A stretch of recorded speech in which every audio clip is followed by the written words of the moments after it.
Reading here where the Senate Banking Committee has passed the Livable Communities Act. Oh, here we go. The Livable Communities Act. Why didn't they put sustainable in there? Well, yeah, they did, Johnny. I'm glad you asked that. Why you asked why didn't they put sustainable in there? That's correct. That was my question. Okay. Well, because it's on everything else these days. It is, isn't it? Is it sustainable? The bill passed yesterday, moving the bill one step closer to final passage. Moved out of the Senate Banking Committee.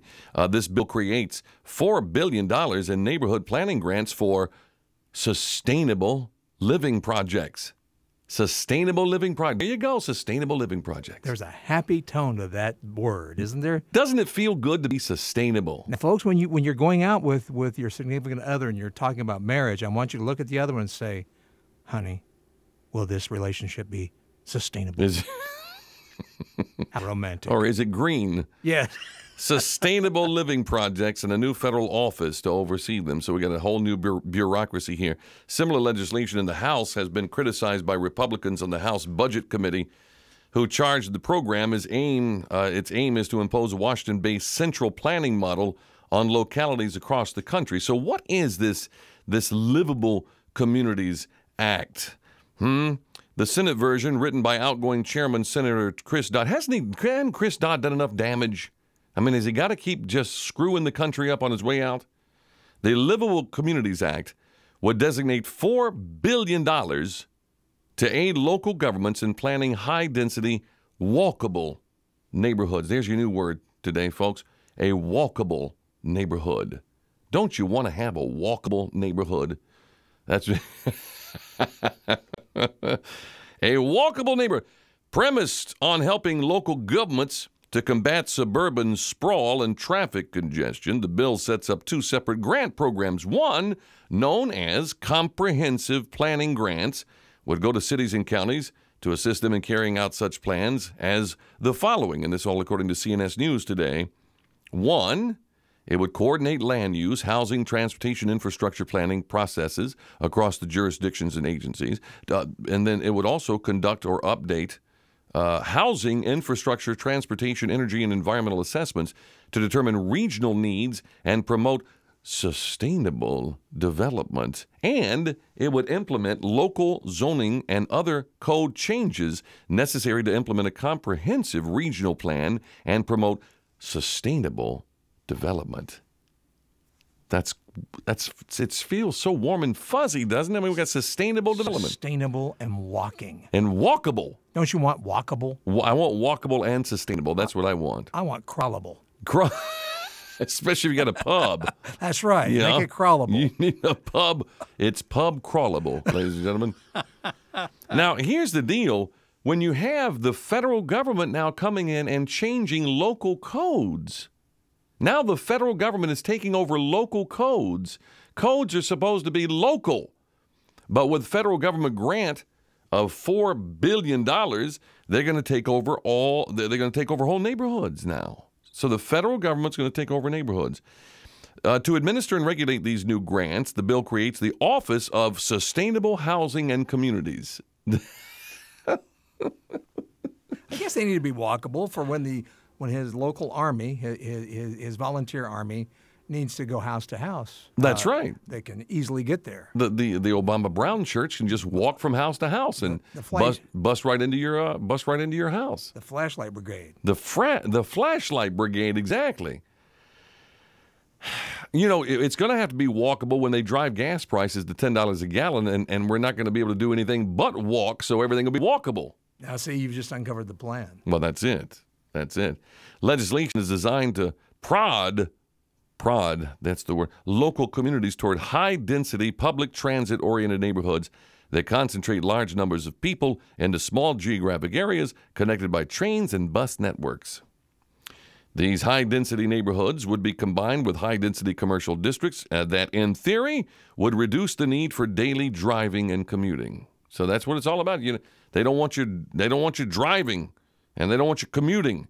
In describing the Livable Communities Act, Dodd has said that with sustainable development, they love that word, don't they? With sustainable development, our communities will cut traffic congestion, reduce greenhouse gas emissions and gasoline consumption, protect rural areas and green spaces, revitalize existing main streets and urban centers, and create more affordable housing. So we got affordable, sustainable, and walkable.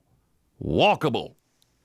It's now all walkable. I don't want to live on top of somebody else. I don't. They want to just cram folks in like sardines. That's what it's all about. Now, is Senator Dodd? Is he going to be walkable? Is he going to be walking? Is his fat butt going to be walking down the street? Probably not. Probably not. He'll be chauffeured. That's right. How about we need a chauffeuring community? That's what we need. Walkable. Dodd told CNS News that the grants were available for taking, saying that the program is voluntary, wink, wink, voluntary, and intended to let localities build planned communities without having to worry about changing economic conditions. Look, if there's one direction we need to be moving in this country, it's away from federal intrusion, federal control, and now they want to make our little communities walkable and sustainable and whatever green and the rest of it. He said the OSHC would not be making planning decisions for city and county governments. Instead, he says that the office, in addition to administering the grants, would function as a resource for localities seeking to do the planning themselves. That's kind of the resource capacity for the communities, Dodd says. It's not standards. We're not going to apply standards. We're going to stay far away from that. We're not going to sit here and set development standards because you got to let the flexibility, rural communities, suburban, large urban areas, they need to decide themselves what they want to do in terms of how they link together housing, transit, energy needs in their communities. They ought to be given the total flexibility to decide how that responds. Of course, you know, when you take the $4 billion in money, the strings are attached. So now we got the federal government going to be controlling communities and making them walkable. It's none of their business. It's not. Can I tell you what else is none of their business? Because I got another story here today, and they're all upset. CDC survey, more than 30% obese in 9 southern states. And they list the 9 southern states. I'll list them for you right here. Alabama, these are all ones with over 30% obesity rates. Alabama, Arkansas, Kentucky, Louisiana, Mississippi, Missouri, Oklahoma, Tennessee, and West Virginia. The one, of course, the fattest state, Mississippi. But right behind Mississippi is Louisiana. And right behind Louisiana is Tennessee. So they're all upset that we're obese in these 9 states. What do they care? What business is it of the federal government? Well, maybe if they make communities more walkable, we'll be skinnier too. So they'll make walkable communities and they'll make people less obese. They'll just control your whole life. And then they'll tell you exactly what you can eat. An eatable community.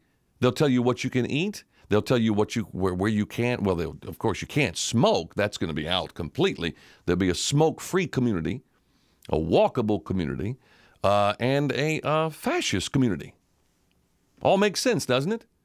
You get a little communism thrown in there, and everybody. You know, Archie Bunker, that old sage, once said to Meathead, talking about the communists in communes. And he said these people aren't communists. And he says people who live in communes are communist. These are going to be little communes that the federal government's going to set up for folks. So they'll tell you exactly how to live your life. You can't be fat. You can't smoke. You can't do anything that's harmful. You can't drive. You can't have fun.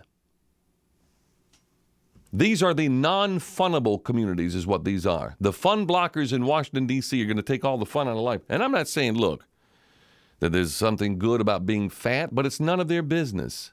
If people are obese, they're obese. It's none of the government's business. But now they're making everything their business. And this is why they're taking over health care and everything else. They think it's their business. And they got another thing coming. It's not their business. And we need to roll this kind of madness back. We do not need more federal intrusion. We do not need more federal control. We need people taking charge of their own lives and being responsible for their own lives. But it all leads to an irresponsible community because you don't have any control over anything anymore. They're going to tell you where you're going to eat, what kind of groceries you're going to buy, all of this from the federal government just because they feel like they know better than you do. And as we've seen from the last 18 months, they don't.